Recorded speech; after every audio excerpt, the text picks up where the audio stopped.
Cook. I use she, her pronouns, and thank you so much for joining us for this session of What's Next. This series aims to provide students with some insight to the career steps that various alumni have taken to arrive at where they are at today. I will now read our land acknowledgement. We wish to acknowledge the land on which the University of Toronto operates. For thousands of years, it has been the traditional land of the Huron-Wendat, the Seneca, and most recently, the Mississaugas of the Credit River. Today, the digital space and conceptual place that we are meeting in, as well as the meeting place of Toronto, are still the home of many Indigenous people from across Turtle Island, and we are grateful to have the opportunity to live and work on this land. While we recognize that not everyone is sharing the same space during this time, we encourage each of you to take the time to think about, learn, and reflect upon where you are and the Indigenous peoples who have lived there, are currently there, and the future generations who will live there.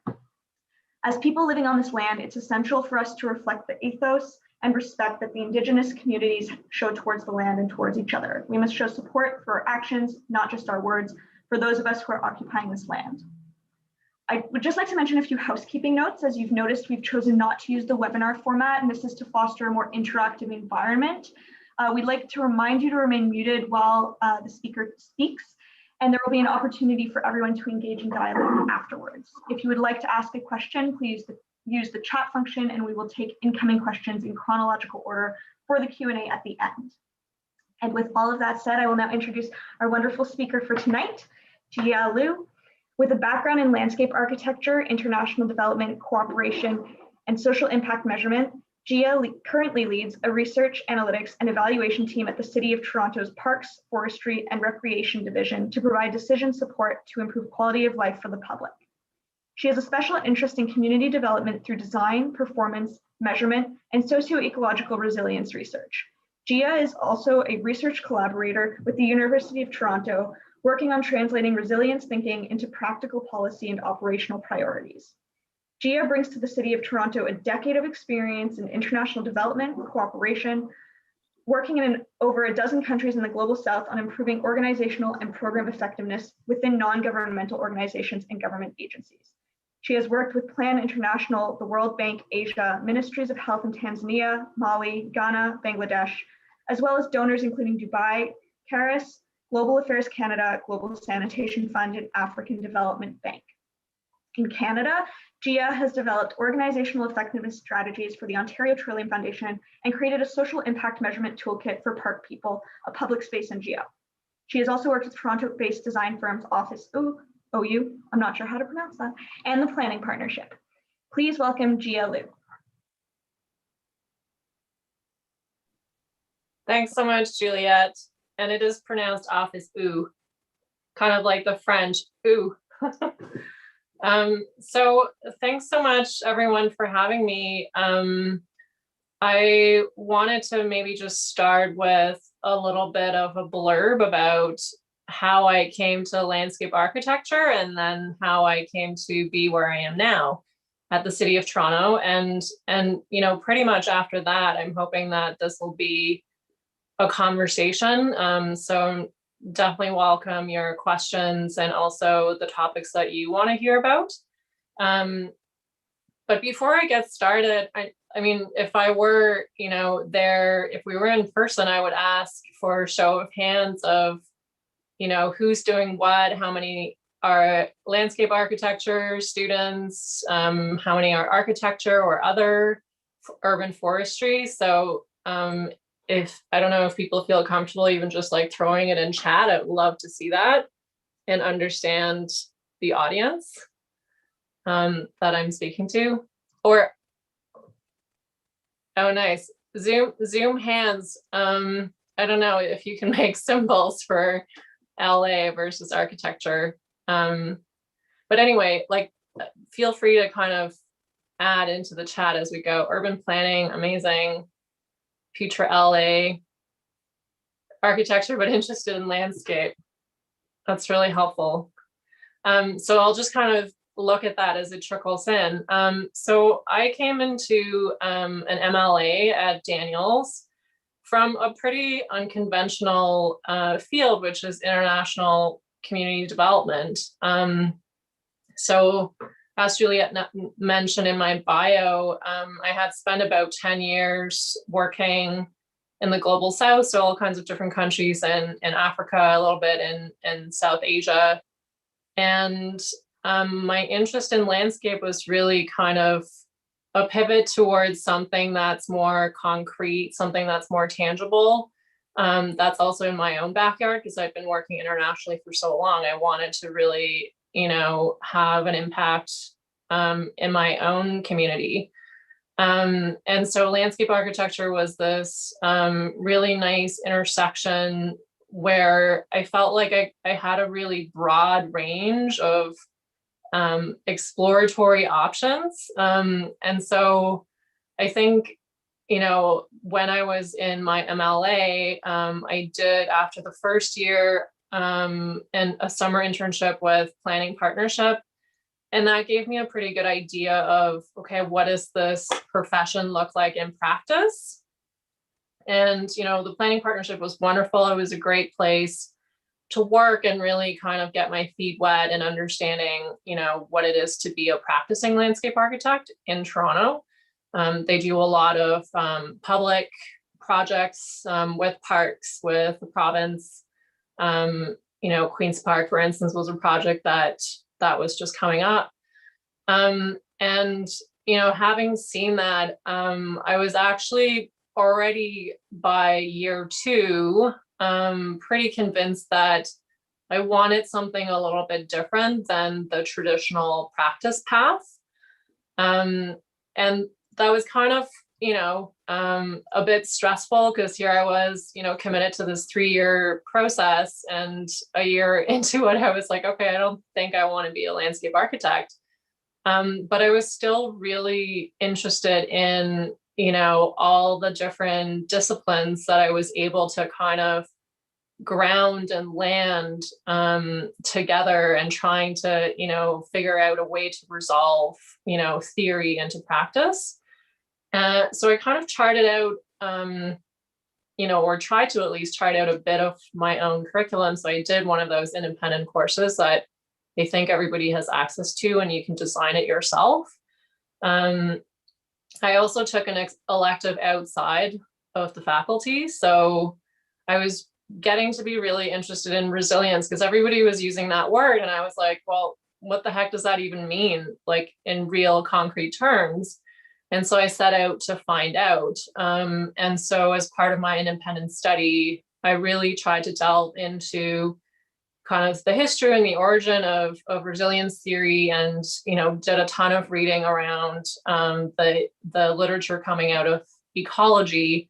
And then my elective was actually on resilience practice in a community setting, which was actually it was out of the Dalalana School. It was a public health elective.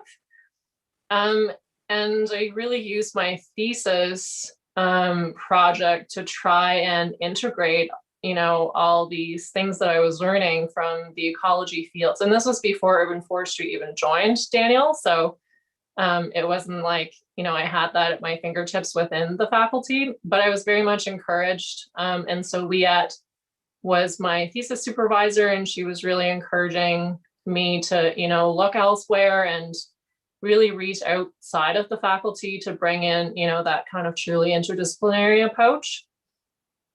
Anyway, so I did my my thesis project on exploring what resilience actually means and how to translate that into form and design and planning and in concrete terms. And I think, I have to be honest, like at the time, most of my peers were looking at, amazing graphics and these really kind of like cool and I don't know, what seemed kind of in school to be like an awesome direction to head in is just like graphically really stunning work. And I was kind of trying to grapple more with how do I land this theory into practice, which was way more kind of research oriented and more practical at the same time. So, but I kind of stuck to my guns because that's what I felt was the right path for me, and tried to carve that out within the program. And I felt like the program lend itself really well to doing that. because landscape architecture is so broad. You could almost take on, any discipline and dive into it through thesis. So I was pretty convinced that I wanted to work in research after I graduated. And so Office-U was a firm that I did work with for a good period of time, who was also really interested in research beyond, kind of the nominal, like, oh yeah, we're looking a little bit into something for, like site inventory, or, like you're doing kind of like scratching the surface kind of research. And so I was actually really heartened to find out that there are firms out there who do, value research and kind of delving a little bit deeper and trying to understand, a discipline. Like I think we did this research project on the mycorrhizal network and how that influences trees. And, I'm sure you all know about how trees are interconnected through fungi in the root systems. And then tried to apply that in one of the big projects the firm was working on, which is kind of a museum district in Korea.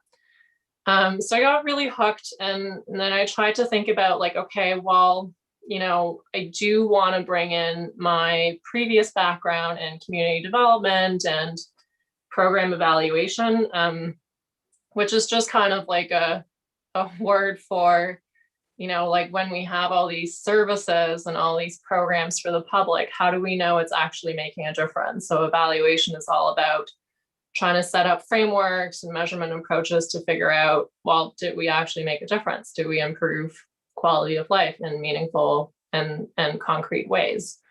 And so, I drew this Venn diagram for myself of, well, I'm looking for a position that fits this kind of like ecological landscape resilience kind of bubble, but I also want to integrate community development and really kind of build communities and strengthen them and contribute to quality of life.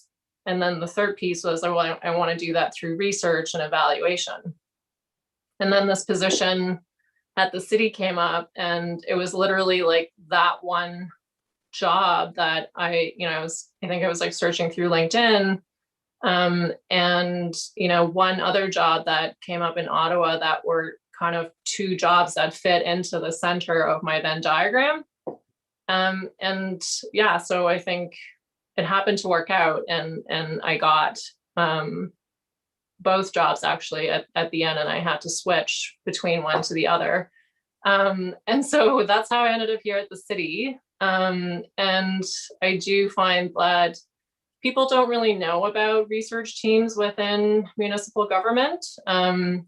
Like I probably didn't realize that there were opportunities to leverage, my research interests and skills in evaluation, in a division in the Parks, Forestry, and Recreation division that looks at, like we design parks, currently we just commissioned the master plan for the Toronto Island and hired consultants to be on that project. So, it really is kind of a place to be to inform decision makers, because I think more and more so many municipal governments are interested in how research and data and evidence inform their decision making, and the team that I'm building contributes directly towards that. So anyway, that's just a little bit about how I got into the MLA and then got to be where I am now. And I thought maybe I'd just open up to the floor for questions and, what specific directions you guys want to take the discussion today. Thanks so much, Jia. So just a reminder, everyone, you can, if you feel comfortable, please turn on your cameras, I should say, ask your question yourselves. Otherwise, you can feel free to post in the chat and either Zoe or myself can read it out. I think maybe to kick us off, Zoe, did you want to ask a question? Yeah, so I was really interested when you mentioned about your work in the Global South And I was just wondering if you have any experiences or how your experiences in international development translated to your current position working for the City of Toronto. Yeah, it did in a huge way. So my experience working so I worked for Right to Play, which is a Canadian child rights and play-based NGO, and then Plan International. And yeah, I think working in the Global South, at least in terms of like understanding impact and outcomes for the public, or, you know, like what is it that you're actually achieving in terms of like quality of life improvements or changes in health status for communities. As a sector, international development is really like probably a couple of decades ahead in terms of measurement. It's common practice. Evaluation is widely practiced. So coming into the city, into the municipal environment, and also I think, you know, back when I was working at the Ontario Trillium Foundation, I think bringing that knowledge and experience of how, you know, how do you actually go about figuring out measuring for impact and outcomes for the public. So yeah, that definitely is a really big component of how I landed at the city. Great, thanks. I mean, this might be because it's sensitive because I'm doing my thesis right now, but at one point you mentioned that, and I feel the same way, I find architecture, and I'm sure landscape architecture, it kind of prepares you with this entire skill set that is quite broad. And so when you arrive at kind of honing in on a thesis topic, do you have any advice or recommendations on how to go about narrowing down a research interest?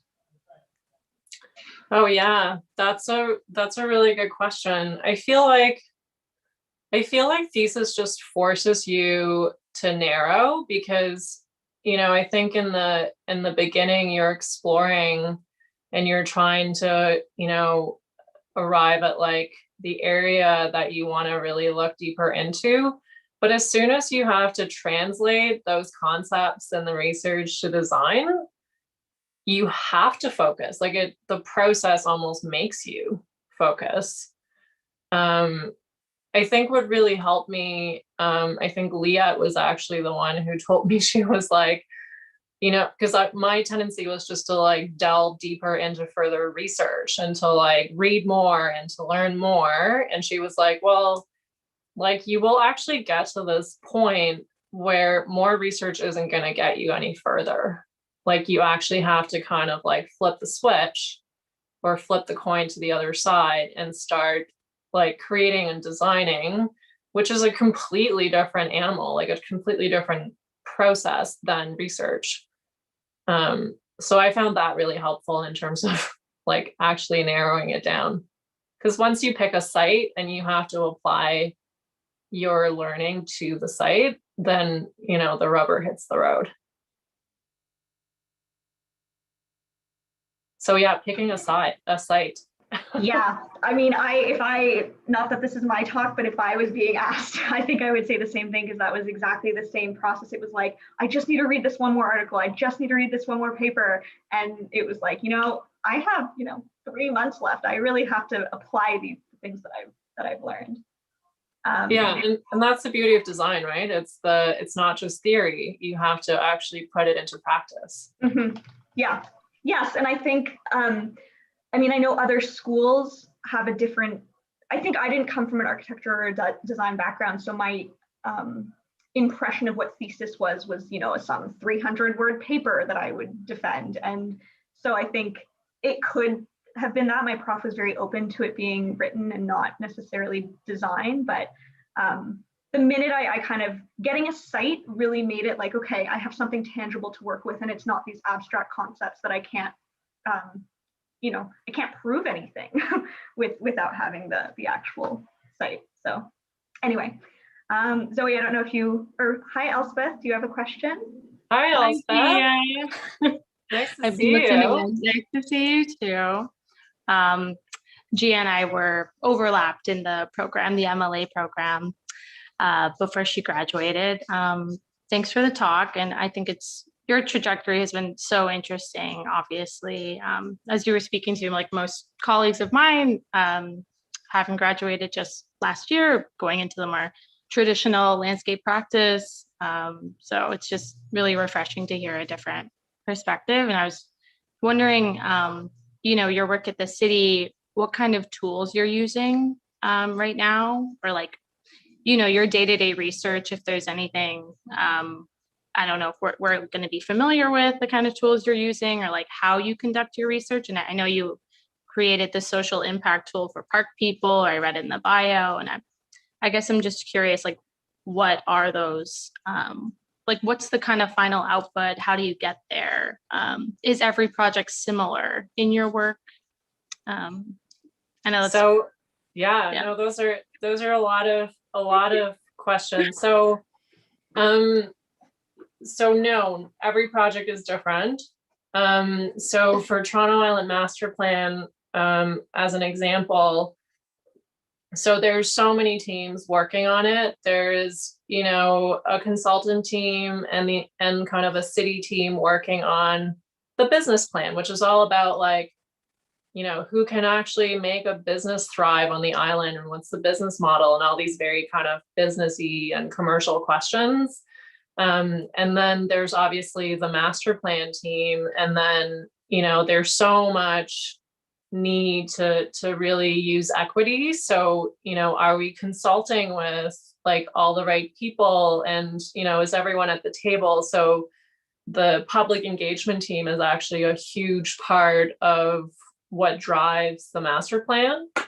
And so, because you have like within the city, we have like 4 teams, a business team, my team, the research team, the public engagement team, and then kind of, our lead project team who are in the landscape architecture design capital team. And then you have 3 consultants who are also working. And then we also commissioned a study by the park people to do a public life study. So you can just imagine, like, there's so much information, and we have different data sets, and we have different research findings coming in. And there wasn't really like anyone putting an eye to like, how do you integrate all this knowledge that comes in through different streams to make sure, like at one point we had an AI company that was looking, they were kind of combing through social media to scrape, social media findings and sentiment about how people felt about the island.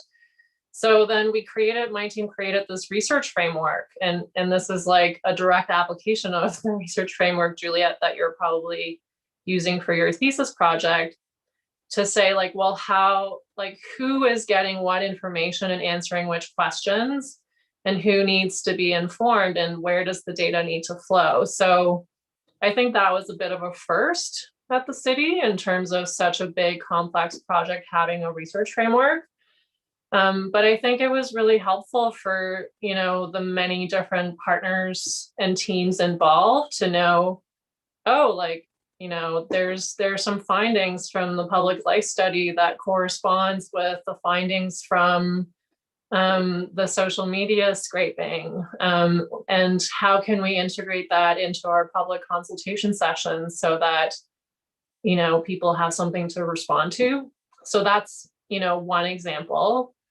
In terms of the tools that we use, well, I would say the skill set, that's just going to be huge. It already is, and going forward. And I keep kind of telling Leah, like, oh, I wish, like the landscape architects who are coming out of Daniels had like stat skills. And I know this is really like boring, and you're like, well, I went into landscape architecture for a reason, so I don't have to deal with math, or I don't have to deal with statistics. But there's so many things that revolve around data, and statistics is just like such a foundational tool in terms of being able to work with data.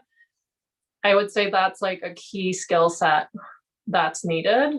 And the nice thing about the city scale is that like geospatial tools are really important because it's not so broad from a scale perspective that you couldn't actually map out something. So an example I can use is like we were trying to determine where we wanted to locate like 10 additional enhanced view spaces.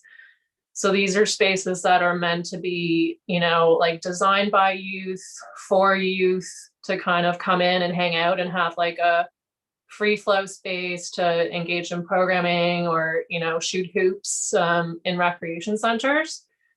And so we basically mapped out, you know, all of these demographic indicators related to youth across the city by neighborhood to see, you know, where are the highest concentration of youth populations, where, you know, are the high concentration of low income populations, new immigrant populations, you know, this whole like list of equity indicators, and then created an index to help the team.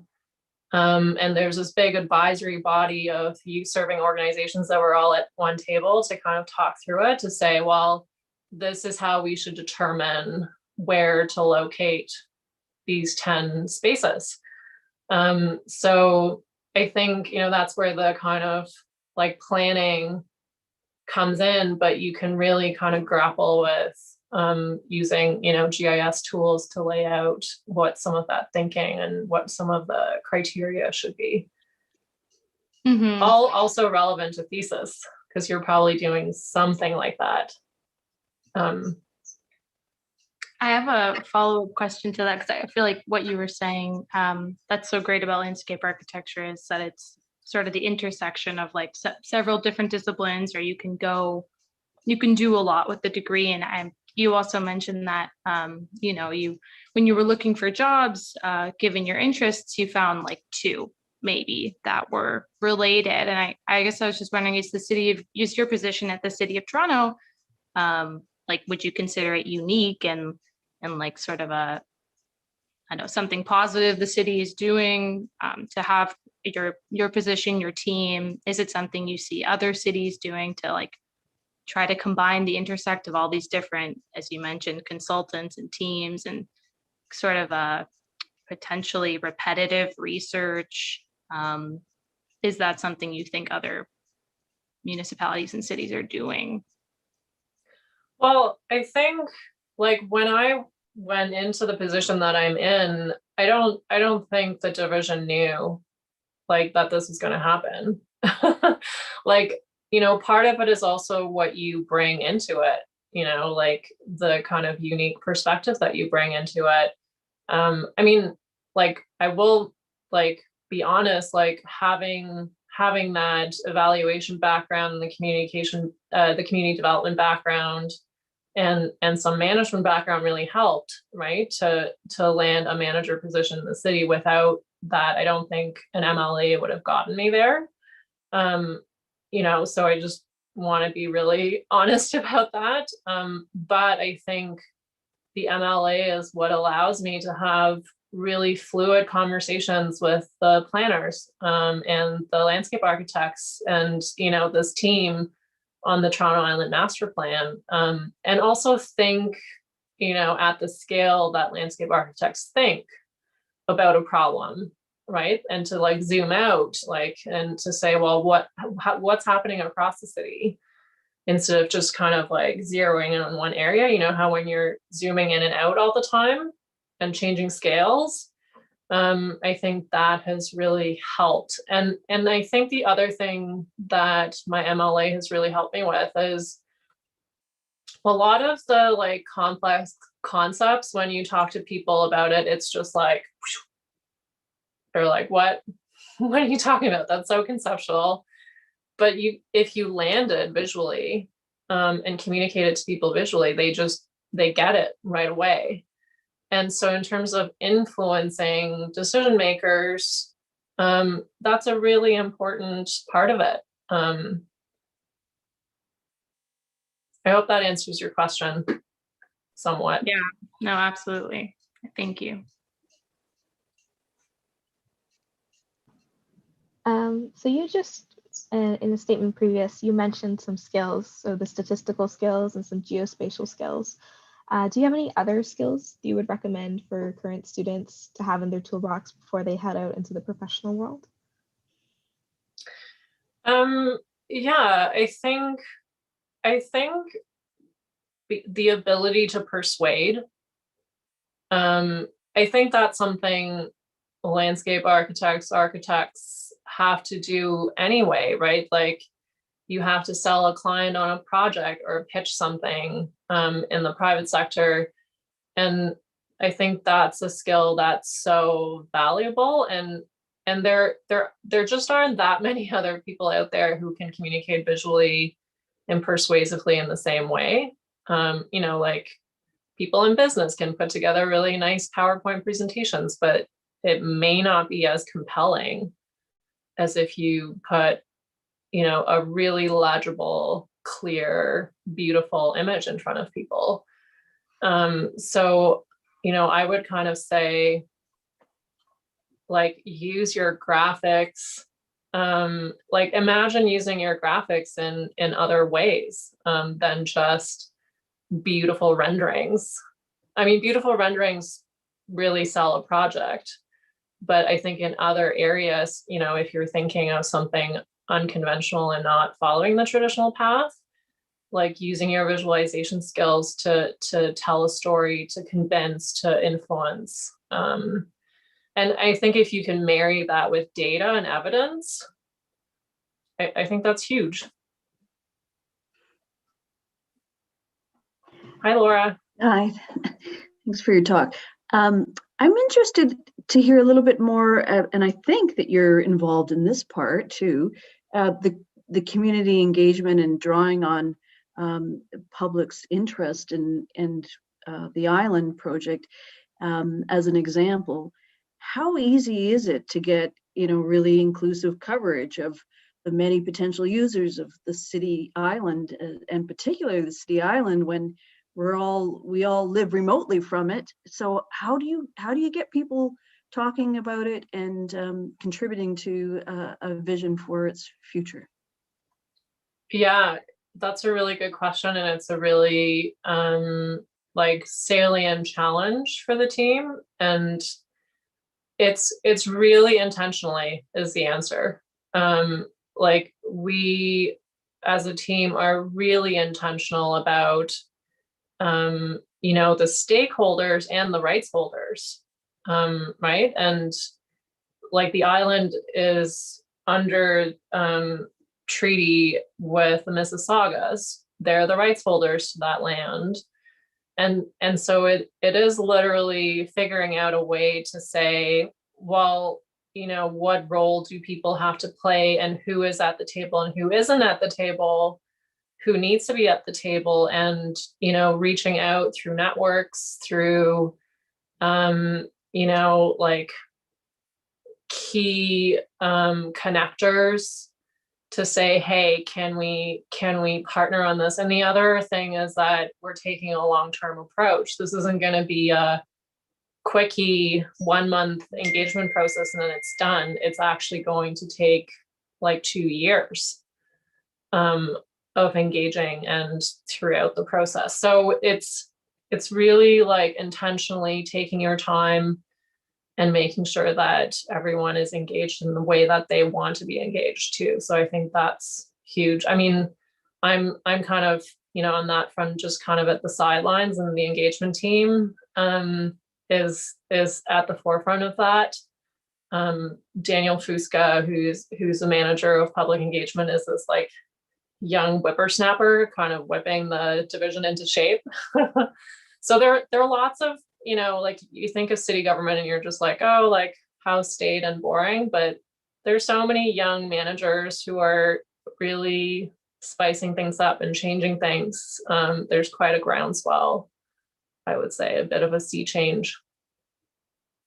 And then on the other side, if you're saying, well, the island is for everyone, we just like kind of acquired a data set from Environics Analytics, which gives us data about, you know, who like what sociodemographic profiles use the island. And, you know, there's also kind of the broad engagement, right? Like out with a survey to the entire city to say, hey, what do you think? We're using this tool called Social Pinpoint, where you could actually just like put a pin on a map literally online and say, oh, I would love to see this here.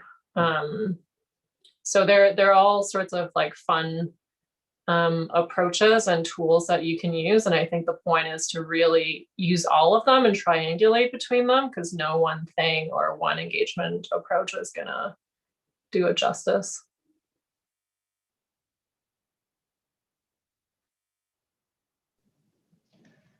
Speaking to your, what you were talking about working with other people and connections, what have you found to be the best or the easiest ways to make connections with people and maintain them? And especially now with sort of the digital age and the global pandemic, do you have any recommendations to students of how to navigate online spaces and maintaining these connections, even though we can't meet in person?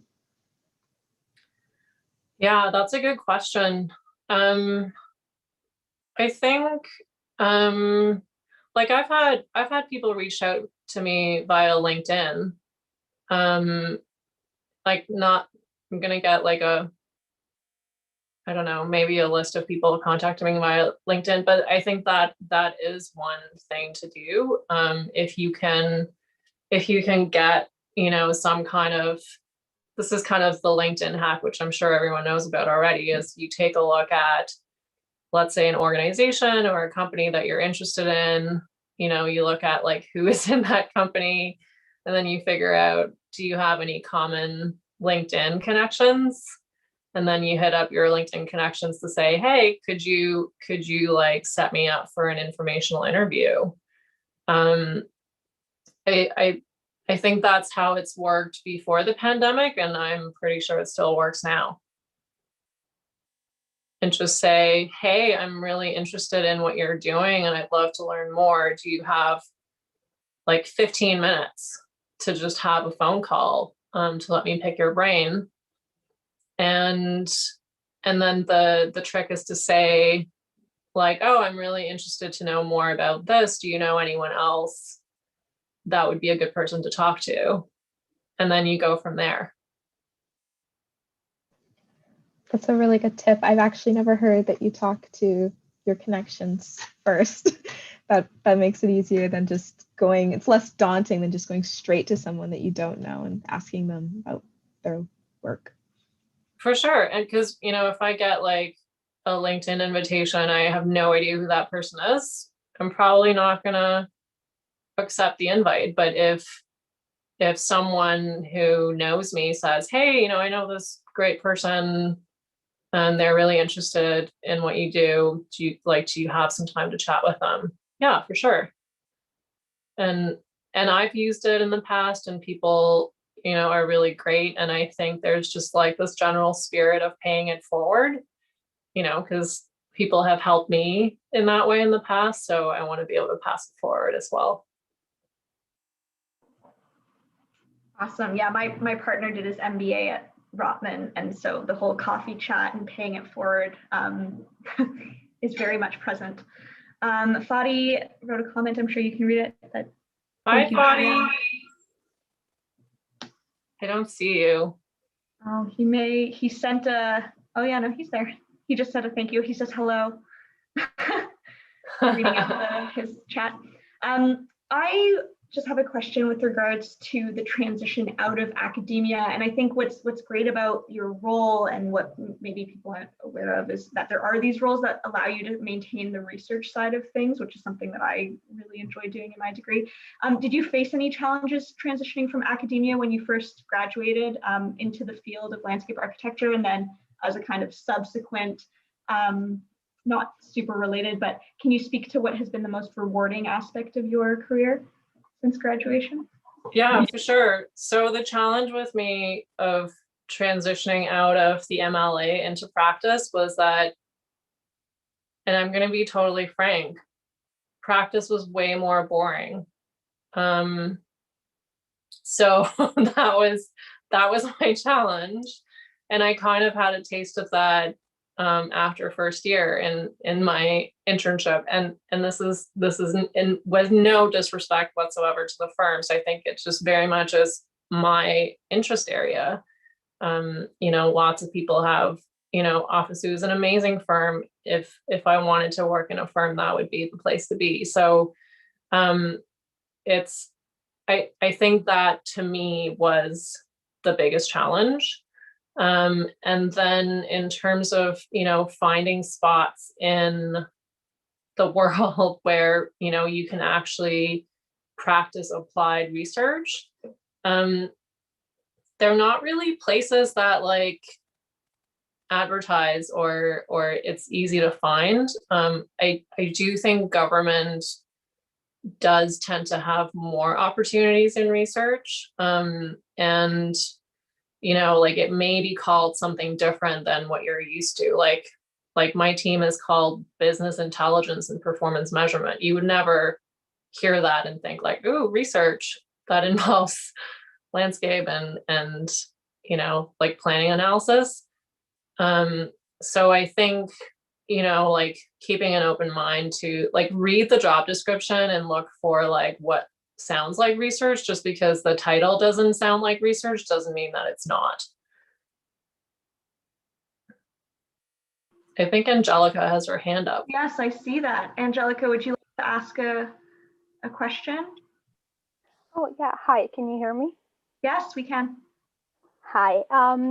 Yeah, so kind of like connecting on that, like I'm right now in second year and I'm kind of like still not completely sure of like what this whole thing is, what it is going to be once I'm outside. So I was like looking at videos online of like architects talking about their practice.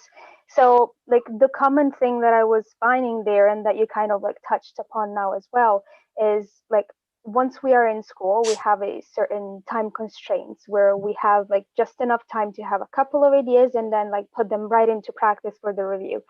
But then once we're instead working on a project outside of school, like is it always going to be fast paced with like similar stakes, or is it more laid back with like lots of repetitive work and very little of the actual like creative design part of the process that we instead focus more during school? Or like does it depend more project to project, or in general what are like the times that we're supposed to be expecting?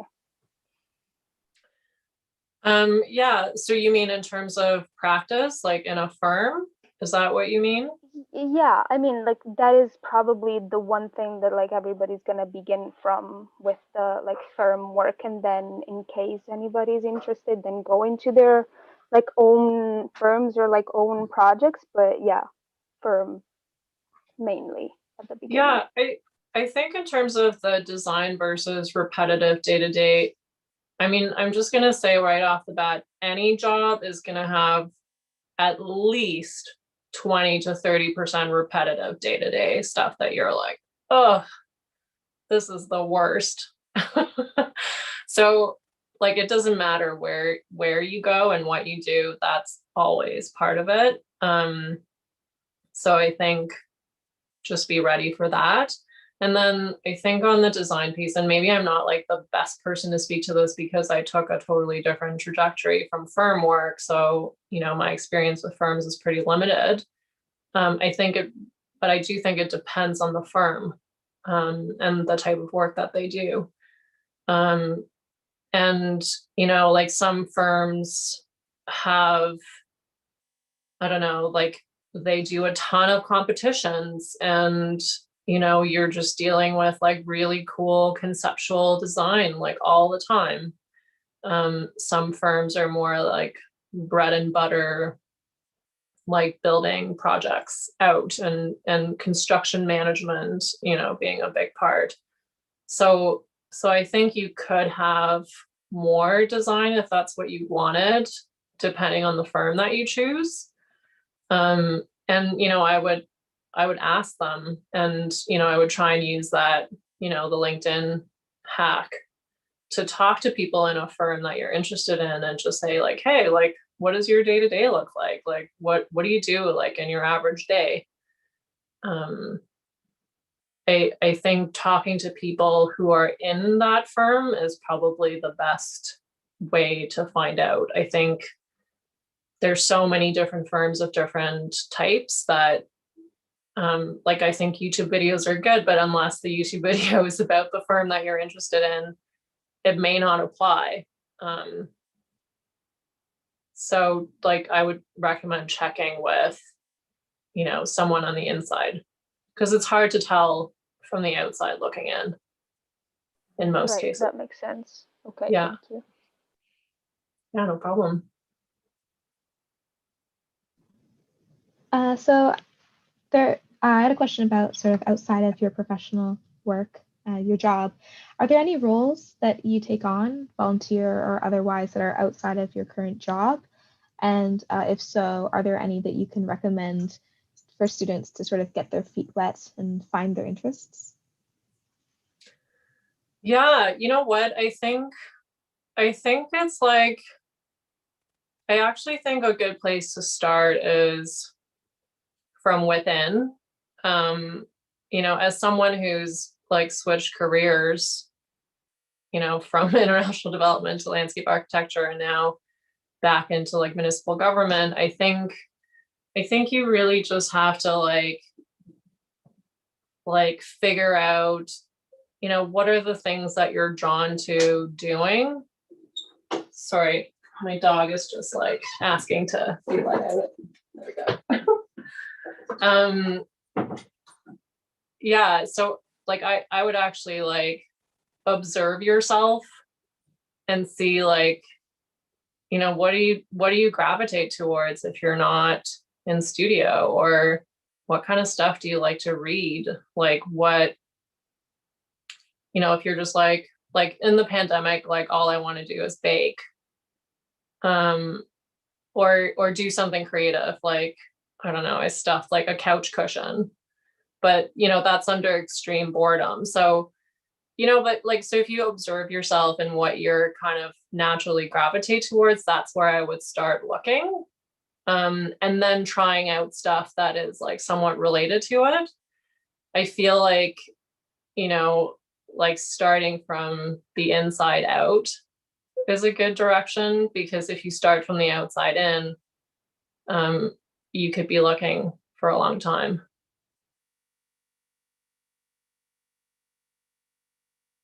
Oh, and I think there was another question that I didn't answer about, like, what do I find fulfilling? To me, it's like about my job now is having a direct impact on the public. Like, because of the research work that we're doing, you know, we are now going to site 10 enhanced use spaces across the city in the neighborhoods where like there's the most need for it. So that definitely motivates me a lot, and I get a lot of fulfillment out of it. And then building a team is also really fun. I have a really great team with awesome characters. They're all unique and wonderful in their own ways, and kind of seeing the team come together and gel, that's really satisfying too. That's awesome. Yeah. I have to say you have very eloquent, it's almost like we had pre-sent these questions, but we didn't. So I appreciate your, your eloquence. I wanted to check and see, just given that we have 5 minutes remaining, whether the audience has any questions. Please feel free to pop it in the chat, or just turn your camera on. I'm a little bit curious, it's kind of still formulating in my head, but you had spoken about some of the skills, you know, with regards to kind of geospatial data and statistics. What about in your time at Daniels? Did you, I don't know if you were a Super Studio E, but can you speak to ways that perhaps you engaged with students in other disciplines? And if so, whether there was benefit, or, you know, if you recommend doing that more, or like if in your current role, those aspects. So I mean, now we have forestry, but at the time, I guess mostly architecture, urban design. Do you have memories of interactions with students in the other disciplines? And do you think it helped the way you thought, or yeah, I don't know. Yeah, you know what? So we did have Super Studio, and my understanding is that Super Studio is a bit different now. I think, you know, it's very much focused on like actually applying your skills to like building a project potentially. So we had much more conceptual Super Studios. And yeah, you know what? Like I kind of work a lot more with planners now at the city than I do with other landscape architects or architects. And I think that has more to do with the city's kind of mandate, right? Like if you work for a firm, you're always going to be working with like engineers and civil engineers and mechanical and, you know, like landscape and architecture. But at the city, it's pretty different. You kind of have to step up a level higher in terms of scale, because everything ends up being like, if we do one thing here in the city, what does that mean for the rest of the city and policy? So I think planning, like I kind of wish I knew a little bit more about planning and interface more with planning colleagues. And so it's really good to see that someone from planning is on here. Because to me, planning when I was in school was like this weird enigma where I was like, it's kind of like landscape architecture, but it kind of isn't. So what is it exactly? And like there are so many planners at the city. And I think like understanding better like what planning is and isn't and how and where the overlap happens with landscape. I think that would have been really helpful, but I can't say that I had that experience, or I didn't seek it out. I think I sought out ecology more because of my area of interest. But I think like looking back at now that I'm at the city, for this scale, planning would be helpful. Yeah, that's really great to hear. My undergrad is in geography and urban planning, so I kind of had that lens coming into architecture, but I found there's definitely opportunity to, I don't know, encourage maybe, like it's great to hear that you were interested in ecology and so kind of sought out taking courses in that. My friend is doing her thesis on a very forestry kind of related topic within architecture, but is now taking a forestry elective. So there are electives outside of Daniels that people can take, is my like PSA to people. You have the entire university. It's huge. Yeah. It's like the world at your fingertips, and I would totally take advantage of it. Because when we talk about like interdisciplinary, and we're not talking just about architecture and landscape architecture, like we say it, but we don't actually go out there. You know what I mean? Like yeah, take a course in a totally different discipline if you want that discipline within your project. Like go get some like foundational knowledge in it. Yeah, absolutely. Yeah, no, that's really great advice, and advice that I feel like the way our programs are set up, I wish I had electives earlier, because you know you have so few and you arrive at the end, and I don't know, like last semester there were so many good ones within Daniels I didn't even think to go outside of Daniels, and so maybe I'll just stay a student for a summer and take some electives or something. Yeah. Well, 8 on the dot. Thank you so much, Jia. I don't know if anyone has any remaining questions. Speak now or forever hold your peace. But that was really, really helpful. I think beyond landscape architecture, I learned a lot. And yes, thank you so much. I have a question. Oh, we have a question. Kind of like very fast, but how would you suggest on approaching internships while staying in school to also be able to have some more hands-on experience on what the outside is going to be like? Like, are you saying like summer internships? Is that what you mean by Yeah, while staying in school? yeah, like I don't know if they do it also during the like September to March or like April terms, but like throughout the year, let's say, like how would you suggest on approaching companies and asking for an internship?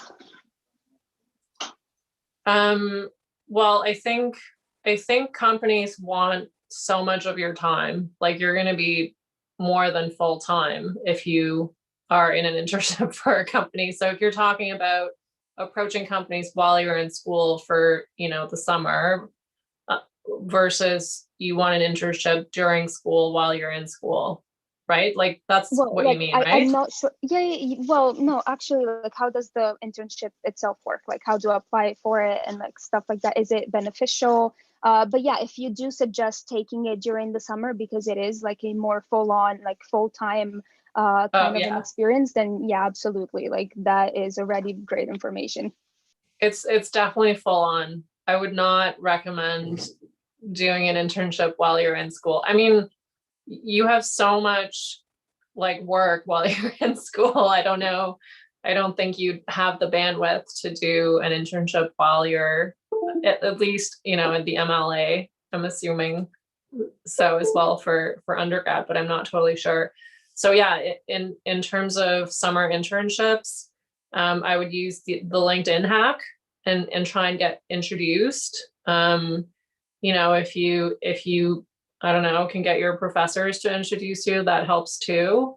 I would definitely, do as many informational interviews as possible. And, firms do expect them. And a lot of firms hire interns in the summer. So yeah, I would start kind of prepping for it. Like, what is it, March? Well, like I probably start in February for the summer, just to get the word out. And also if you want to do it in Canada or abroad, so I would kind of turn your mind to it almost like first thing in the year.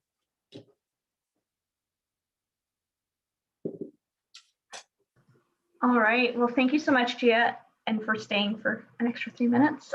We've gotten a lot of thank yous in the chat that you're welcome to read through. And otherwise, I think we'll close it there.